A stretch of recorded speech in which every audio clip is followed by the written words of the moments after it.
अपने मुल्क की फौज को बदनाम करना उस स्क्रिप्ट का हिस्सा था। फिर इंसानी हुकूक की तंजीमों के और इंसानी हुकूक के नाम पर अपने मुल्क और दीगर इदारों को आलमी सतह पर बदनाम करना भी इसी स्क्रिप्ट का एक हिस्सा था। इसी स्क्रिप्ट के तहत आगे चलकर तहरीक-ए-इंसाफ की जानिब से खवातीन पर जिनसी हरासानी का इल्जाम लगाया गया। इससे कबल एसएसपी अनूश मसूद ने प्रेस कॉन्फ्रेंस के दौरान बताया कि मैं खुद इन खवातीन से मिली हूँ, वो बिल्कुल महफूज है। ये तमाम बेहुदा इल्जामात हैं जिनका हकीकत से दूर दूर तक कोई ताल्लुक नहीं है।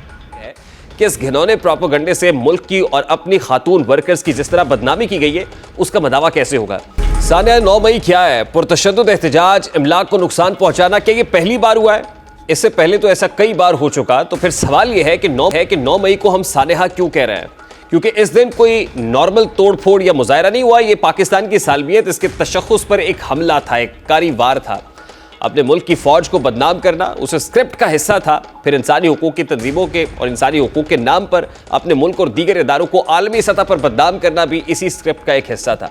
इसी स्क्रिप्ट के तहत आगे चलकर तहरीक-ए-इंसाफ की जानिब से खवातीन पर जिनसी हरासानी का इल्जाम लगाया गया। पूरी दुनिया की ह्यूमन राइट्स वॉच डॉग्स को बताया गया कि पाकिस्तान में जेल के अंदर खवातीन पर बदतरीन तशद्दुद हो रहा है। हद तो यह है कि अपने दौरे हुकूमत की पुलिस गर्दी की फुटेज लगाकर इसे सोशल मीडिया पर वायरल किया गया कि देखो पाकिस्तान में खवातीन के साथ क्या हो रहा है। अपने मुल्क को बदनाम करने के लिए 9 मई से भी बड़ा हमला था। इसमें कोई शक नहीं है कि हमारे माशरे में खवातीन को हमेशा ही इज्जत और एहतराम दिया जाता है। तहरीक-ए-इंसाफ ने माशरे की इस कमजोरी से खेलने का फैसला किया और प्रोपेगेंडा शुरू कर दिया कि गिरफ्तार खवातीन पर बहुत जुल्म हो रहा है। आज पीटीआई के कारकुनान, साबिका एमएनए आलिया हमजा, फिर सनम जावेद खान और तैयबा राजा समेत दीगर खवातीन की लाहौर की अदालत में समाअत हुई। ये पेशी थी। इस मौके पर सनम जावेद खान से पूछा गया कि जेल में तहरीक-ए-इंसाफ की खवातीन पर तशद्दुद किया जा रहा है, तो उन्होंने कहा कि जेल में हमारे साथ कोई ज्यादती नहीं हुई, लेकिन हमें जेल में रखना ही ज्यादती है। कुछ रोज पहले तहरीक-ए-इंसाफ की जानिब से जिस प्रोपेगेंडे का आगाज बड़ी शद्दोमत से किया गया था, आज खुद उनकी खवातीन वर्कर्स ने यह प्रोपेगेंडा उनके मुंह पर दे मारा है।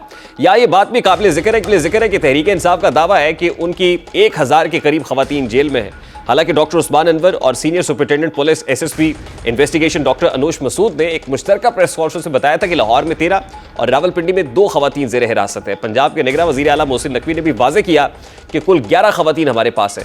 निगरान वज़ीर आला पंजाब ने भी सख्त तहरीक-ए-इंसाफ के इस बयानिए को रद्द किया था। प्रायोरिटी ये है कि अगर कहीं रेड पे भी जा रहे हैं तो साथ खातून अब लेके जा रहे हैं, तो हम अपनी पूरी कोशिश कर रहे हैं। फिर हमारी एक एसएसपी है जो लाहौर में, वो खुद मॉनिटर कर रही है सारी चीज़ों को। कल फिर वो जेल में, वो डीसी दोबारा जा रहे हैं जेल में उनको देखने के लिए। लेकिन ये सिर्फ प्रोपेगेंडा है, खुदा का वास्ता है।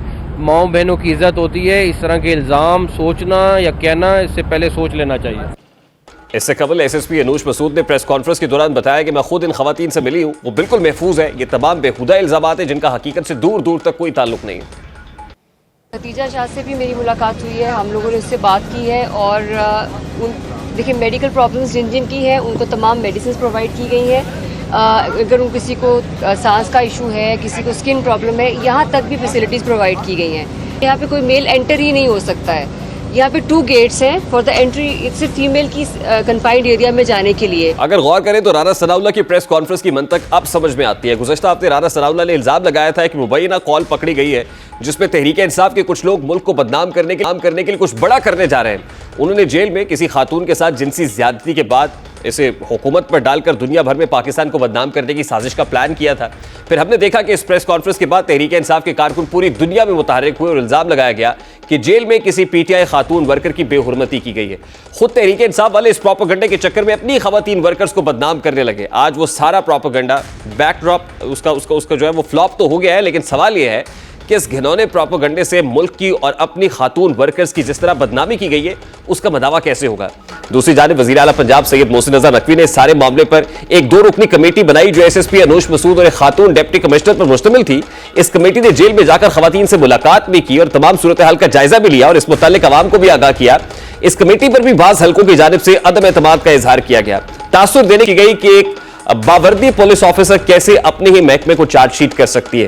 वैसे तो आज खुद तहरीक-ए-इंसाफ की खवातीन की जानिब से इस प्रोपेगेंडे को झुटला दिया गया है, लेकिन अगर हुकाम मुनासिब समझे तो एक ऐसी कमेटी बनाई जा सकती है जिसमें दोनों खवातीन के साथ एक खातून मोहतसिब, इंसानी हुकूक की तंजीम की कोई रहनुमा और एक खातून जर्नलिस्ट को भी शामिल करके दोबारा भी इस मामले की तहकीकात की जा सकती है। प्रोग्राम के वक्त अपने इख्तिताम को पहुंचा। आपसे मुलाकात होगी इंशाअल्लाह अगले हफ्ते। अपना रखिए ख्याल। अल्लाह हाफ़िज़।